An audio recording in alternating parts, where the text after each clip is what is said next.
alam mo, age-appropriate information kasi baka matakot yung mga bata. Yeah, do you guys have any I have a question lang po. Kasi say for example, in the future, I'll be a mom na. So how do I make my child comfortable to open up to me? Kasi minsan, say for example ako, hindi na ako comfortable sa lola ko kasi kahit ano pinagagawa sa akin. So, parang as a mother, in the future, hopefully, thinking in advance, how would I make my child comfortable in opening up to me about feminine hygiene, feminine care, or anything that is happening or going on down there, or like when my child transition na to adulthood or adolescent? Yes, Jen. You know what? I love that question so much. We're preparing in advance for good motherhood. But yeah, well, it starts off of definitely when you encourage your child to be open about it, no? And just to share it with your child that it's pretty much normal to talk about it. It's not a topic that's to be awkward about. It's not something that you need to be ashamed about. So just encourage your child to be more open about it, and that will definitely bring, close the gap and should be more open to go to you and ask questions about the changes that's happening in our body and all that sort of stuff. So just encourage her. So I'll just start the conversation whenever like, kung kaya na already. Yes, yes. Just in case sa mga future moms din. Thank you, Doc. I think, do you have anything to add? Yes, as what Dr. Fab said, it's correct. You shouldn't be intimidated by your intimate area. You shouldn't be ashamed because I think in our culture it's a hush-hush topic. But we want to be there. That's why phcare is also there to create these avenues to make sure that to normalize these conversations. Because as what you've seen a while ago, and I have never, apparently we're all experiencing the same things. So it shouldn't be something to be ashamed about. So we hope that with these conversations starting today or starting with our campaign, we open the doors to more women talking about it and not being ashamed of anything about feminine care. Yeah, that's great. I have a question because again, what has become normal is that it's not normal. And I wonder if you have any insights on how this even started, where the stigma began, why suddenly women wanted to hide this part that was so integral to somebody growing up.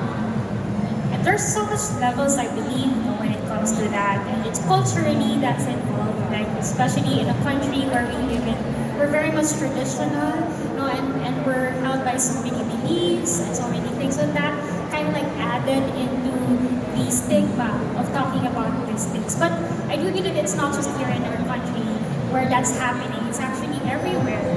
So yeah, so that would cascade then, generation to generation into families and different homes. And that's why really talking about these things, it's so important. Yeah, and it starts with talking about these things and being a little bit more open. But maybe you have a little bit more advice to teens who are experiencing these challenges now and need a little boost of confidence. Right. Well, definitely, I have four to give. And the first one is we need to get that message across to the importance of taking care of your body. So take care of your body, because that's very much important. So having exercise, watching out for your feminine health, eating the right food, these things are so much important.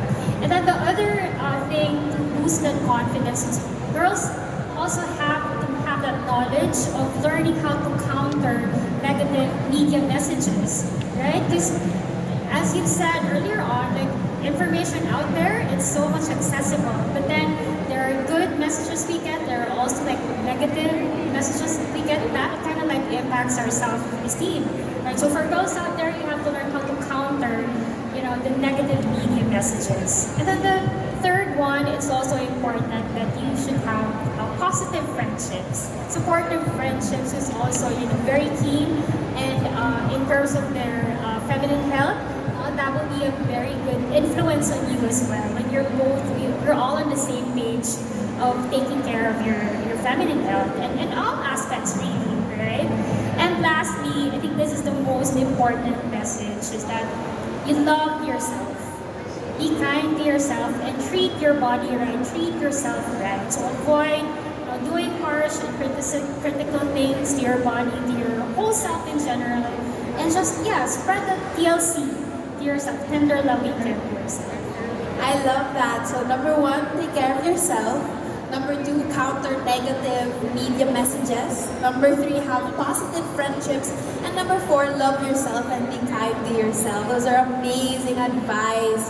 Thank you so much, Dr. Fab. Maybe our other panelists also have advice to these girls.